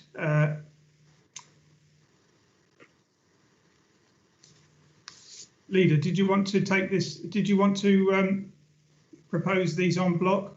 Yes, I did say that originally, so I'll do it again if you wish, Mr Chairman. I would like to propose en bloc. It is all listed there, Chairman. So I would like to propose en bloc the recommendations set out in the budget reports 5A to 5F as detailed in the report. Chairman, or Mr Quelch, do I need to go through A, B, C and read out capital investment strategies? Do I need to go through everything, Mr Quelch, please, or do you think the members would allow me? I don't think so. They're already there in the report. It's all there in front of it. Thank you, and thank you, Councillor Channer, for actually agreeing to that. I saw you nodding. So I think the proposal is quite clear. Can I have a seconder, please? Councillor Mays. Thank you, and thank you, members. So we don't have to read them all out. That is what I propose, and it's seconded, Chairman. So can I ask for the vote, please? Thank you. Thank you. I will now go to the vote. Tara. Thank you, Chairman. Thank you, you. members. So voting, as the leader just said, for the proposals 5A to 5S as set out in the reports. If you could indicate for, against or abstain, please, starting with Councillor Bassinger, please. For. Thank you. Councillor Miss Beale. Against. Thank you. Councillor Brian Beale. For. Thank you. Councillor Bell. For. Thank you. Councillor Boyce. Against. Thank you. Councillor Mrs Channer. Against. Thank you. Councillor Durham. Against. Thank you, Councillor Durham. Councillor Edwards. For. Thank you. Councillor Mrs Fleming. Against. Thank you. Councillor Fluker. Against. Thank you. Councillor Hurd. Abstain. Thank you. Councillor Helm. Against. Thank you. you, Councillor Hull. Against. Thank you, Councillor Jarvis. For. Thank you, Councillor Keys. Against. Councillor Lagan. 4, please, Tara. Councillor Mays. For. Councillor Morley. Against. Councillor Nunn. For. Councillor Shaughnessy. 4. Councillor Siddle. 4. Councillor Skeens. 4. Thank you, Councillor Stamp. 4, Tara. Thank you. Thank you, Councillor Stilts. 4. Councillor Swain. 4. Councillor Mrs Thompson. Against. Thanks, Tara. And Councillor Miss White. Against. Thank you. Thank you, members. Chairman, the results of that are 14 for, 12 against and 1 abstention. Thank you. Thank you, Tara. That is agreed. Thank you, members. Right, I think we can move on to 6 now, can't we? High Street Reset and Recovery. So we'll move then to this agenda item, High Street Reset and Recovery, Maldon High Street Consultation, found on pages 327 to 332. And in a moment, I'll call on the leader to present this item. And again, members, if you want to speak on this item, please make this known using the hands up function and I will come to you in turn. Please keep your points clear and succinct. Leader, please introduce the report. Thank you, Chair. This report is actually for noting, is my understanding. I'll check with Mr Dodson. It is, yes. Thank you, Chair. So the High Street Reset and Recovery Maldon High Street Consultation, the purpose of the report is listed in 1.1, 1.2, 1.3. I don't need to read that out, members. I'm sure we've all read it. So I'd like to move the recommendation that members note the significant work that has been undertaken to support Maldon High Street, including the survey undertaken, and to note that this work will now be taken forward as part of business as usual and with the already agreed policies within the local development plan. Chairman, can I ask for a second of that report, please? Thank you. Thank you, Councillor. Sorry, Chair. Can I hand over to Mr Dodson if he wishes to speak on this report? But like I say, it is for noting. Thank you. Yes, Mr Leslie. Sorry, was it Mr Dodson? Sorry. Sorry, I've maybe got the wrong officer. I do apologise. Thank you, Chairman. Yes, this report is for noting by members, and it gives members a summary and clarification of the way in which various work streams regarding Maldon High Street will now be taken forward. The report provides an update for members on the recent work and consultation undertaken regarding Maldon High Street. The consultation responses were largely supportive of giving priority to the pedestrian in the High Street and supportive of the policies that already exist within the Council's adopted Central Area Master Plan, SPD, and that supplements Policy S5 of the Local Development Plan. Significant work was undertaken in the summer of 2020, looking at options for the High Street. This work and the evidence it produced will now be taken forward via the existing Central Area Master Plan approach and will be informed by the transport strategy work that is being undertaken with partners including Essex County Council. This, along with the approved Air Quality Management Area Action Plan, approved in July 2020, will inform any future proposals which will be developed through our business as usual processes. This will include that any emerging proposals for the Maldon High Street will be presented to a future meeting of Council for approval. Members should also note the opportunities to secure funding for a feasibility study to consider a potential sustainable transport link to Whittam. Again, should this be successful, any outcome would be reported to full Council. Officers don't normally bring forward reports for noting, but it was felt appropriate that a member update was provided in this case for information. Thank you, Chairman. Thank you, Mr Dodson. Councillor Lagan, you wish to speak? Thank you, Chair. I know the report's for noting, so I'm going to be brief, and I appreciate the significant work that the officers have done, as I do in every state, although I feel there are many flaws in some of the strategies that we're going forward here, and I wait to see some of the recommendations as work is progressed, which it should. But I just want to raise to all members, based on a lot of conversations that I've had with a significant proportion of people that use the high street, that some of these ideas have the potential to be flawed and may do damage. It's just a concern. It doesn't mean that I'm not appreciative of what people are doing, but I am concerned on some of the strategies that could actually impact negatively going forward for generations to come. Thank you, Chair. Thank you, Councillor Lagan. I mean, as you say, it is for noting, and everything will come to council, and we'll have the opportunity to speak further on that. Members, this is for noting. Can we? So I've got another hand up somewhere. I can't quite see whose that is. Can you assist me, Tara? Yes, of course, Chairman. It's Councillor Swain and Councillor Fleming have both got their hands up. Thank you. Okay, Councillor Swain. Yes, thank you, Chairman. This is just for noting this report. Well, note, yes, but it includes a recommendation. The recommendation, I'm sorry, the recommendation is to note it. This will all come back to council if you have further items, but that is the recommendation, just to note it.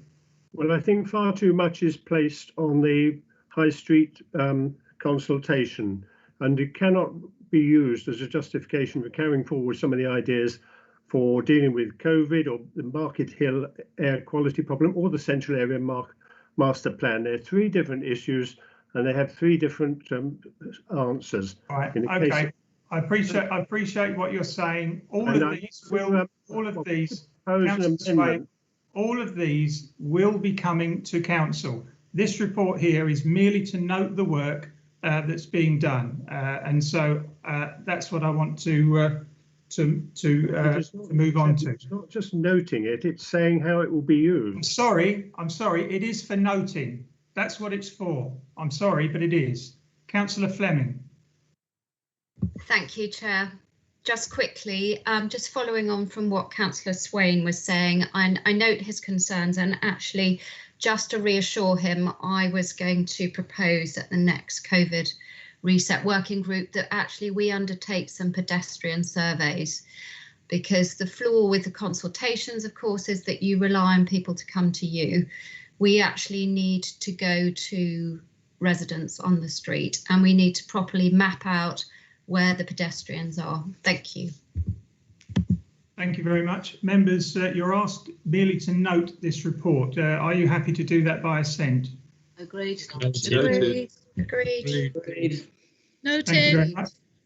Thank you. I'm now going to move on to agenda item 7, which was the Bradwell B Closedown programme Closedown and Local Development Plan Review. In a moment, I will call on the leader to present this item found on pages 333 to 354. Again, members, if you wish to speak on this, please use the hands up function and I will come to you in turn. Please keep your points clear and succinct. Leader, please present the report. Thank you, Mr. Chair. Well, members, the purpose of the report is to consider the implications of the Bradwell B programme Closedown and the opportunity to bring forward the review of the local development plan, utilising work that has already commenced as much as possible and redeploying the fixed term staffing resources from the Bradwell B project. Chairman, I would like to make the recommendations as follows and ask for a seconder once I've made the recommendations. I will read that in the entirety, Chairman. So recommendation little 1 is that the impacts of the Bradwell B project close down and funding withdrawal be noted. Little 2, Chairman, that members agree that there's an opportunity to bring forward the review of the Maldon District Local Development Plan, including utilising staff from the Bradwell team where possible to accelerate delivery, Chair. And little 3, that members consider and approve the Maldon District Local Development Scheme 2021 to 2024 as set out in Appendix 1. Do I have a seconder, please, Chair? Councillor Mays. Thank you, Chair. Thank you. I will now invite members to make any comments on that report. Tara, has anyone indicated that they wish to speak, please? Chairman, the officer may wish to speak. Sorry, I failed in my duty there. I should have handed it over to Mr. Dodson, so I do apologise to yourself and to members, and to Mr. Dodson, of course. Mr. Dodson, sorry about that. Thank you, Chairman. As the leader said, the purpose of this report is to enable members to consider the implications of the close down of the Council's Bradwell B programme and the opportunity this gives to bring forward the review of the local development plan and redeploying the fixed term staff resources from the Bradwell B project to work on the LDP review. As we reported to Council earlier this month, the Bradwell B team will be closed following the withdrawal of the BRB funding that was provided to deal with the DCO process. The Council was advised of this at the end of January, and it reflects the decision by BRB to spend the next 12 months focusing on design and technical issues rather than the DCO process associated with Bradwell. In setting the 2021-22 budget earlier in this meeting, consideration was given to the need to review the LDP, and budget was assigned to undertake this process. The approval of this budget, along with the availability of staff from the Bradwell team, enables us to refocus their duties on the LDP, which will have the effect of accelerating the delivery of the LDP review, reducing the use of external consultants in that process, and it will also retain the expertise we've developed in the Bradwell team when the DCO element of the Bradwell project resumes. In bringing forward the LDP review, it's also been necessary to update the local development scheme, which is the formal document that sets out the Council's planning policy programme in relation to all local development plan related issues. The updated LDS plan is also presented for member approval. Thank you, Chairman. Thank you, Mr. Dodson. Tara, has any members indicated that they wish to speak, please? No, Chairman, no one has indicated they want to speak. Thank you. Okay, in that case, I'll go to the recommendations 1, 2 and 3. Are members happy to agree those recommendations by assent? Agreed. Agreed. Agreed. Agreed. Agreed. Thank you very much. In that case, members, I thank you for your contributions this evening. I'm going to draw this meeting to a close at 7:56, and as the meeting is now closed, members are advised not to enter into any further discussion on this forum, and please leave the meeting promptly. Thank you very much. Thank you, Chairman. Thank you, members. Everyone. Stay safe. Bye-bye.